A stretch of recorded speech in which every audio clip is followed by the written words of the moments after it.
ਸਤਿ ਸ਼੍ਰੀ ਅਕਾਲ। ਸਵਾਗਤ ਹੈ ਸਾਰੇ ਹੀ ਦਰਸ਼ਕਾਂ ਦਾ। ਪੰਜਾਬ ਇਸ ਵੇਲੇ ਵੇਖ ਰਹੇ ਹੋ ਤੁਸੀਂ ਤੇ ਮੈਂ ਹਾਂ ਗਗਨਦੀਪ ਸਿੰਘ ਲੈ ਕੇ ਹਾਜ਼ਰ ਹਾਂ ਪੰਜਾਬ ਦੇ ਤਾਜ਼ਾ ਹਾਲਾਤ। ਸਭ ਤੋਂ ਪਹਿਲਾਂ ਰੁੱਖ ਅੰਨਦਾਤੇ ਦੇ ਵੱਲ ਕਰਾਂਗੇ। ਕਿਸਾਨਾਂ ਦਾ ਸੰਘਰਸ਼ ਲਗਾਤਾਰ ਦਿੱਲੀ ਦੀਆਂ ਵਰੂਹਾਂ ਦੇ ਉੱਤੇ ਹੈ ਤੇ ਇਸ ਸੰਘਰਸ਼ ਦੇ ਵਿੱਚ ਦਿਨੋਂ ਦਿਨ ਗਿਣਤੀ ਦੇ ਵਿੱਚ ਵਾਧਾ ਹੁੰਦਾ ਜਾ ਰਿਹਾ ਹੈ। ਕਿਸਾਨ ਜਥੇਬੰਦੀਆਂ ਦੇ ਆਗੂਆਂ ਦੇ ਵੱਲੋਂ ਵਕੀਲਾਂ ਦੇ ਇੱਕ ਪੈਨਲ ਦੇ ਨਾਲ ਖਾਸ ਮੀਟਿੰਗ ਕੀਤੀ ਗਈ ਹੈ। इस बैठक ਦੇ ਵਿੱਚ सुप्रीम कोर्ट ਦੇ ਵਿੱਚ ਗੱਲਬਾਤ ਅੱਗੇ ਲੈ ਕੇ ਜਾਣੀ ਹੈ ਜਾਂ ਨਹੀਂ ਲੈ ਕੇ ਜਾਣੀ, ਜੇ ਲੈ ਕੇ ਜਾਣੀ ਹੈ ਤਾਂ ਕਿਸ ਤਰ੍ਹਾਂ ਲੈ ਕੇ ਜਾਣੀ ਹੈ, ਇਸ ਦੇ ਉੱਤੇ ਵਿਚਾਰ ਚਰਚਾ ਹੋਈ ਹੈ। ਕਿਸਾਨ ਜਥੇਬੰਦੀਆਂ ਦੇ ਆਗੂਆਂ ਨੇ ਬੈਠਕ ਖਾਸ ਤੌਰ ਤੇ ਉੱਤੇ ਵਕੀਲਾਂ ਦੇ ਨਾਲ ਕੀਤੀ ਗਈ ਹੈ। ਇਹ ਵਕੀਲਾਂ ਦੇ ਪੈਨਲ ਦੇ ਵਿੱਚ ਐਚ.ਐਸ. ਫੂਲਕਾ ਵੀ ਮੌਜੂਦ ਰਹੇ ਨੇ। ਸੀਨੀਅਰ ਵਕੀਲ ਨੇ ਐਚ.ਐਸ. ਫੂਲਕਾ, ਉਹ ਵੀ ਇਸ ਵਕੀਲਾਂ ਦੇ ਪੈਨਲ ਦੇ ਵਿੱਚ ਮੌਜੂਦ ਰਹੇ ਨੇ। ਦੱਸ ਦਈਏ ਕਿ ਬੀਤੇ ਦਿਨਾਂ देश की सर्वोच्च अदालत सुप्रीम कोर्ट के वलों खेती अंदोलन के दखल दी गई है, जिस तो बाद सुप्रीम कोर्ट ने एक कमेटी का गठन करने की सलाह दी है, जिस दे विच इन्हां खेती कानूनों के मुद्दे नूं सुलझाया जाए। सो हुण इस नूं लैके वकीलों के नाल किसान जथेबंदियां की बैठक हुई है ते हुण दिल्ली दीआं वरूहां दे उत्ते चलदे इस अंदोलन दीआं ओह तस्वीरां विखावांगे जिन्हां तस्वीरां नूं वेख के हर कोई इस अंदोलन का मुरीद हो रहा है, क्योंकि इस अंदोलन दे विच किसी किस्म की भुख हड़ताल नहीं, बल्कि इस अंदोलन दे विच बाहरों अंदोलन तो आने वाले लोगों नूं भी रज के भोजन दिता जाता है। 24 घंटे इत्थे लंगर चलते हैं, 24 घंटे हर तरह की सेवा इत्थे की जाती है। इत्थे स्पैशल मशीनां भी रोटी पकाउण दे लई लगियां ने, तां जो हर रोज़ लखां की गिनती दे विच बैठण वाले लोगों नूं खाण पीण की किसी किस्म की कमी ना आ सके। चलो माननीय न्यायालय जी ने वो की है, पहल की है, तो अच्छी बात है, पर उस कमेटी में ये बात कुछ ऐसी रखी नहीं गई ना। इस बारे में कोई ये बात नहीं थी। हम भी कमेटी वहाँ पे गए हुए थे जहाँ पे मीटिंग चल रही थी, जहाँ हमारी मेन वो है सिंधु बॉर्डर पे। मैं भी उसमें था उस टाइम मीटिंग में। तो उनका मानना ये था कि सरकार इसको बना के, अब उनका सरकार का ये लग रहा था, जो विचार था कि इसको बनाए और इसको थोड़ा पोस्टपोन कर दें, इसकी कमेटी बना के इसको थोड़ा पोस्टपोन कर दें, इसको आगे कर दें। वो जो बात कर रहे हैं ना, वो ऐसा लग रहा था जैसे सरकार के उसमें बहकाने की बात थी कि मतलब यहाँ पे हम थोड़ा टाइम ले लें, कुछ इसको टाइम को आगे बढ़ा दें और एक बार ये लोग चले जाएं वापस। आप ये बताइए, जितना ये जन समूह इकट्ठा हुआ है, आज जो ताकत बनी है, एक बार ये टूट गई हटके बन पाएगी क्या? तो उस पर यही लग रहा था कि सरकार का ये रुख है। देखो कोर्ट के आदेश कुछ भी हों, पर लगा ऐसे ही।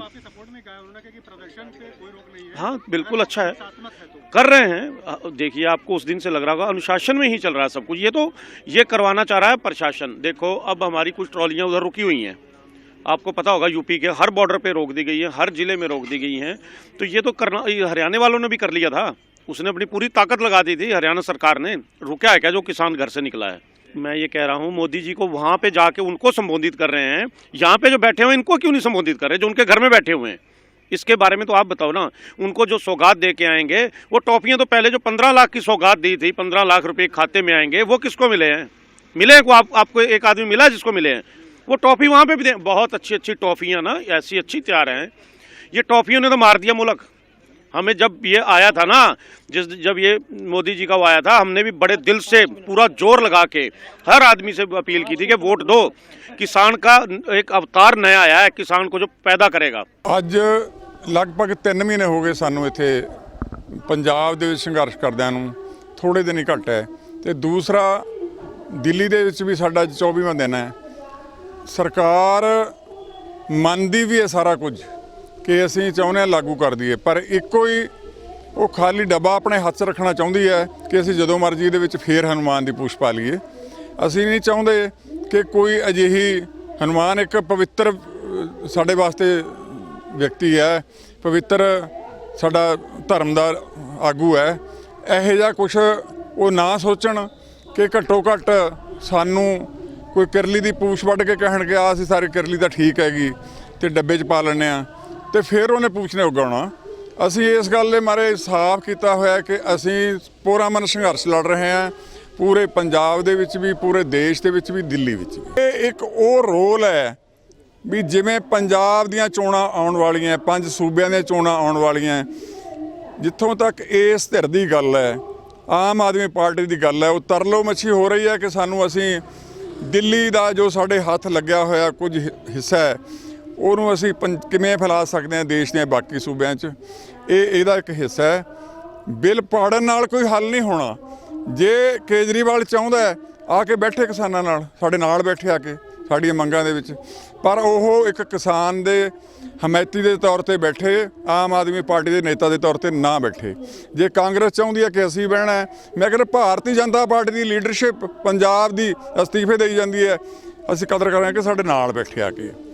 ਦੇਖੋ ਜੀ, ਜੋ ਸਾਡਾ ਸੰਘਰਸ਼ ਹੈ ਜਿਹੜਾ, ਇਹ ਭਾਵੇਂ ਕਹਿਣ ਨੂੰ ਇਕੱਲੇ ਕਿਸਾਨਾਂ ਦਾ ਸੰਘਰਸ਼ ਹੈ, ਪਰ ਹਰ ਵਰਗ ਦਾ ਜਿਹੜਾ ਇਹਦੇ ਵਿੱਚ ਯੋਗਦਾਨ ਹੈ। ਸੰਘਰਸ਼ ਲਗਾਤਾਰ ਵੱਧ ਰਿਹਾ, ਜਿੰਨਾ ਲੰਬਾ ਹੋ ਰਿਹਾ ਉਹਨਾਂ ਇਹਦੇ 'ਚ ਸ਼ਮੂਲੀਅਤ ਵੱਧ ਲੋਕਾਂ ਦੀ ਲਗਾਤਾਰ ਹੋ ਰਹੀ ਹੈ।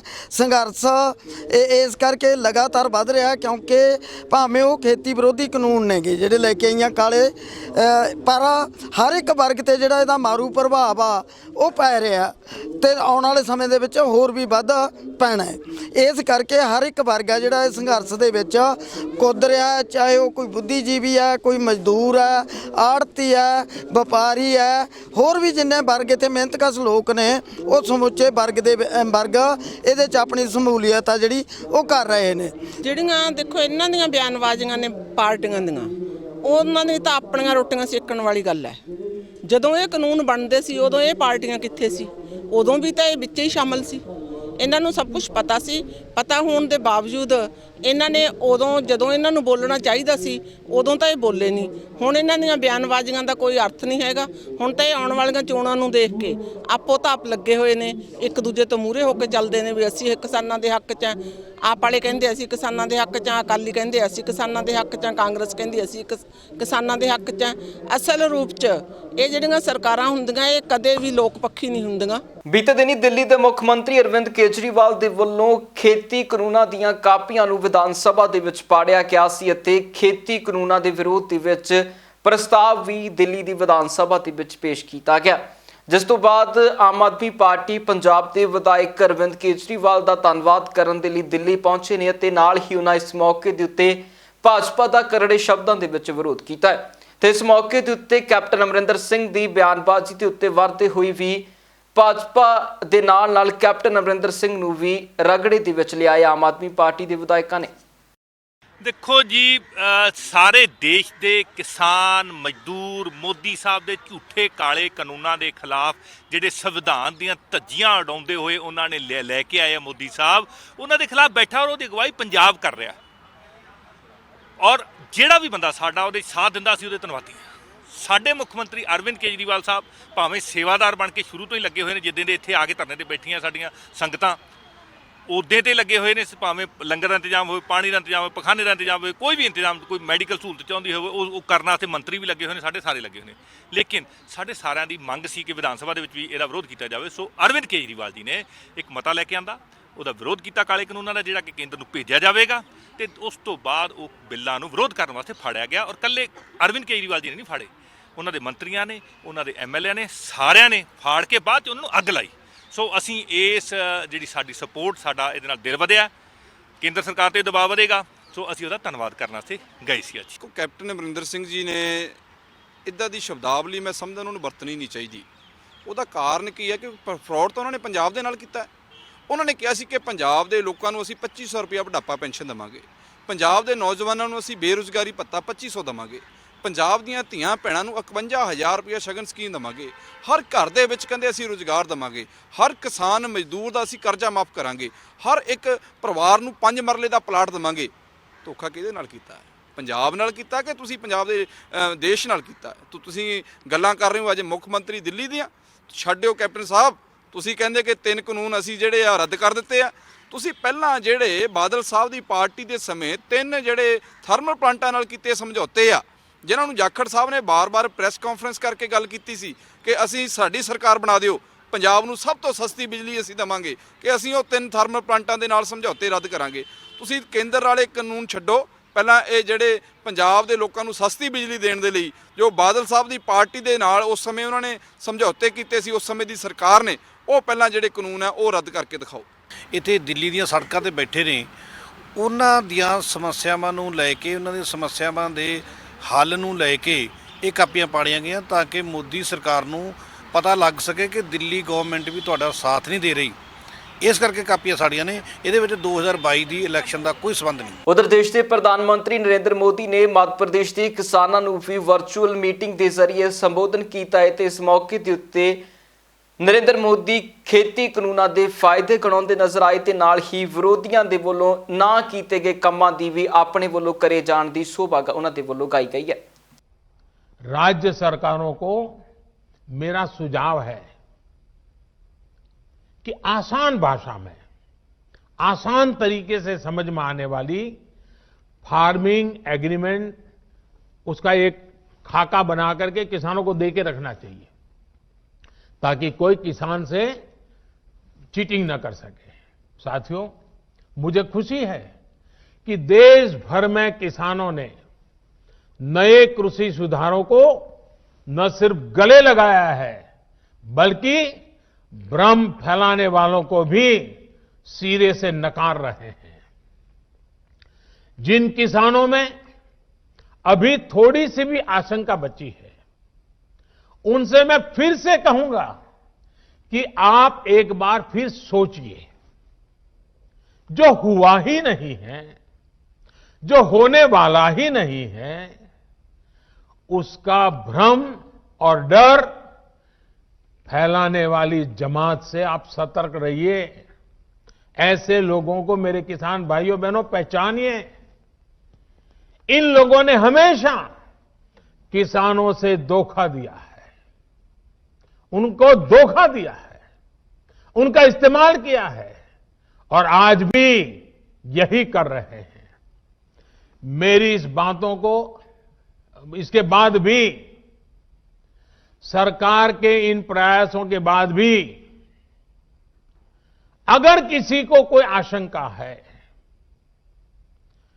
तो हम सर झुकाकर किसान भाइयों के सामने हाथ जोड़कर बहुत ही विनम्रता के साथ देश के किसान के हित में उनकी चिंता का निराकरण करने के लिए हर मुद्दे पर बात करने के लिए तैयार हैं। देश का किसान, देश के किसानों का हित हमारे लिए सर्वोच्च प्राथमिकताओं में से एक है। साथियों, आज मैंने कई बातों पर विस्तार से बात की है, कई विषयों पर सच्चाई देश के सामने रखी है। अभी 25 दिसंबर को श्रद्धेय अटल जी की जन्म जयंती पर एक बार फिर मैं इस विषय पर देश भर के किसानों के साथ विस्तार से बात करने वाला हूं। उस दिन पीएम किसान सम्मान निधि की एक और किस्त करोड़ों किसानों के बैंक खातों में एक साथ ट्रांसफर की जाएगी। भारत का किसान बदलते समय के साथ चलने के लिए, आत्मनिर्भर भारत बनाने के लिए मेरे देश का किसान चल पड़ा है।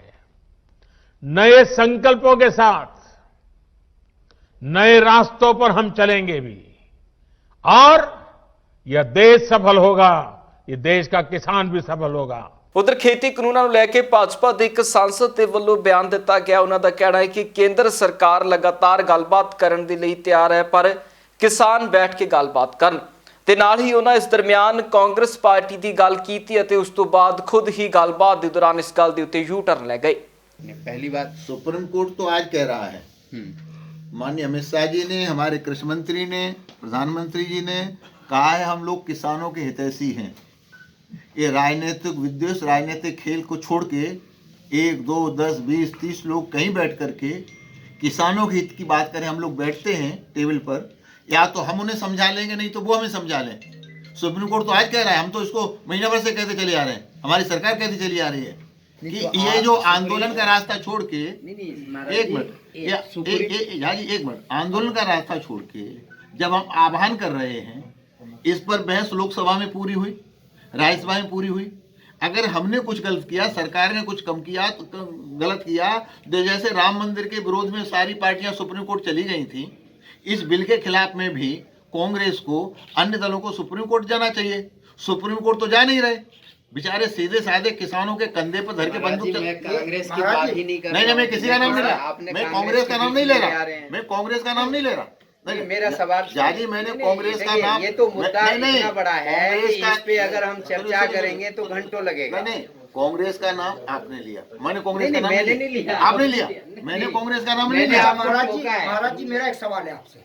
ਦਸਮ ਪਿਤਾ ਸਾਹਿਬ ਸ੍ਰੀ ਗੁਰੂ ਗੋਬਿੰਦ ਸਿੰਘ ਜੀ ਮਹਾਰਾਜ ਦੇ ਪਰਿਵਾਰ ਵਿਛੋੜੇ ਅਤੇ ਸਾਹਿਬਜ਼ਾਦਿਆਂ ਦੀ ਸ਼ਹੀਦੀ ਦੇ ਨਾਲ ਹੋਰ ਸਿੰਘਾਂ ਦੀਆਂ ਸ਼ਹੀਦੀਆਂ ਨੂੰ ਦਸੰਬਰ ਮਹੀਨੇ ਦੇ ਵਿੱਚ ਖਾਸ ਕਰਕੇ ਯਾਦ ਕੀਤਾ ਜਾਂਦਾ ਹੈ, ਕਿਉਂਕਿ ਇਹਨਾਂ ਦਿਨਾਂ ਦੇ ਵਿੱਚ ਪਰਿਵਾਰ ਦਾ ਵਿਛੋੜਾ ਹੁੰਦਾ ਹੈ ਤੇ ਨਾਲ ਹੀ ਛੋਟੇ ਸਾਹਿਬਜ਼ਾਦਿਆਂ ਦੀ ਫਤਿਹਗੜ੍ਹ ਸਾਹਿਬ ਦੇ ਵਿੱਚ ਮਾਤਾ ਗੁਜਰ ਕੌਰ ਜੀ ਦੇ ਨਾਲ ਸ਼ਹਾਦਤ ਹੁੰਦੀ ਹੈ।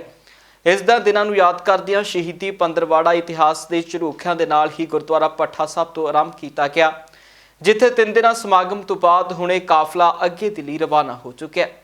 ਸ਼ਹੀਦੀ ਜੋੜ ਮੇਲ ਜੋ ਗੁਰਦੁਆਰਾ ਭੱਠਾ ਸਾਹਿਬ ਅਸੀਂ ਦੇਖਿਆ 3 ਦਿਨ ਤੋਂ ਸੰਗਤਾਂ ਦਾ ਬਹੁਤ ਵੱਡਾ ਜਿਹੜਾ ਇਕੱਠ ਰਿਹਾ ਆ।